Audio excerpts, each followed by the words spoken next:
Hi, welcome back to our lesson, continuation of our topic change of subject. So here we are looking at case 5.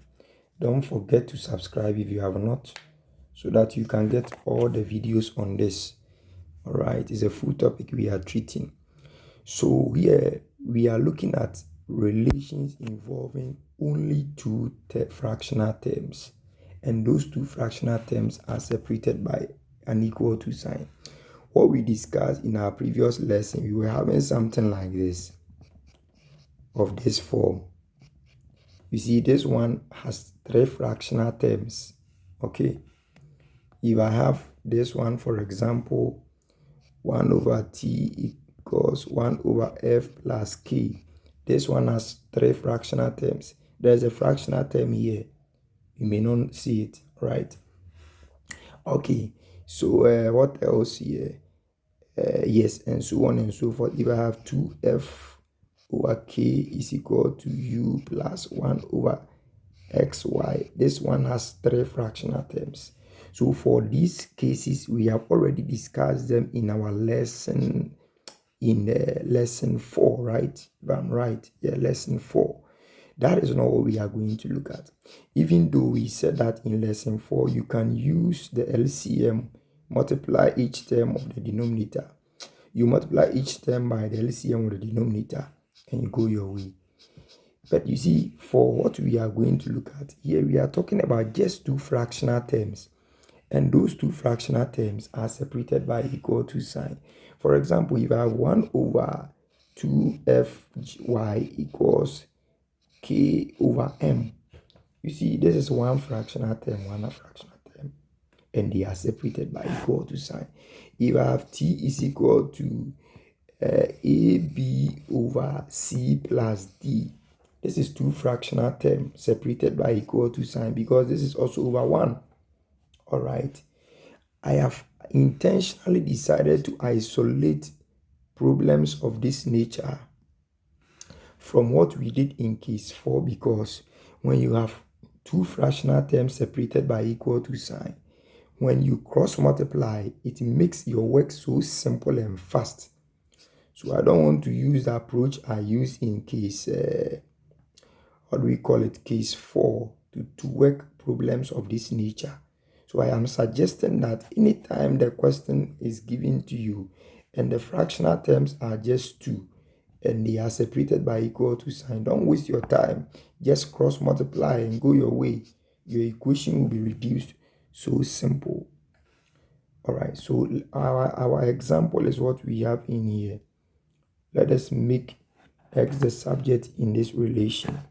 1 over t equals x plus k over pi. So this is the question. We want x. So where is my solution? Let me do my solution. We are given 1 over t is equal to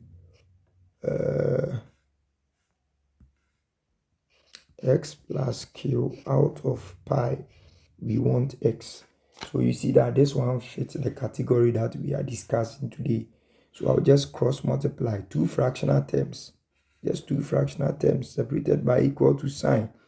So there's one term, there's one term.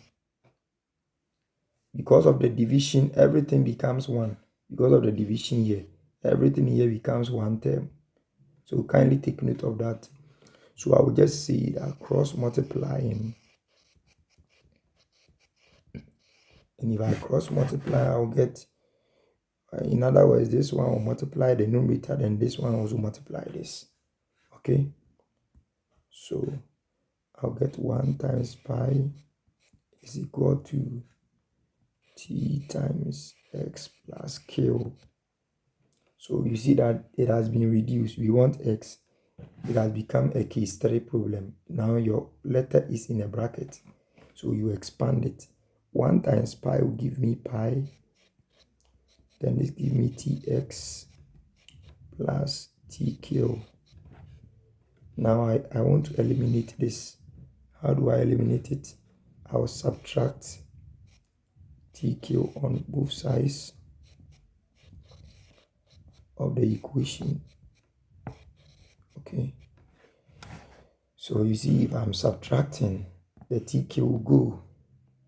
So I'll get minus TK TX plus 0, right? And TX plus 0 will give me TX pi minus TK. What do I do eventually? This is attached to this, so I just divide. If they are multiplying and I want to eliminate it, I will divide both sides by t. And I will eventually get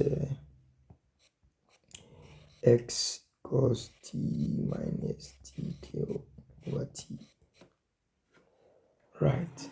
Somebody may be tempted. Don't make that mistake, my dear students. Somebody may be tempted to cancel this one with this. No, it's not done. It's very wrong to do that. Because of the minus sign here, you can't just cancel it.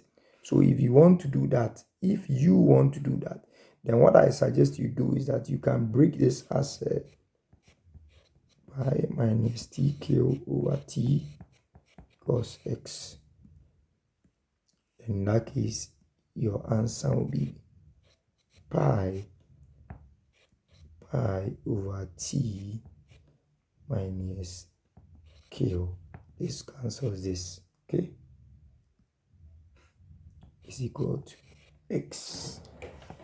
All right, so that answers our nice question, which was given. This was a question, and we were supposed to solve it.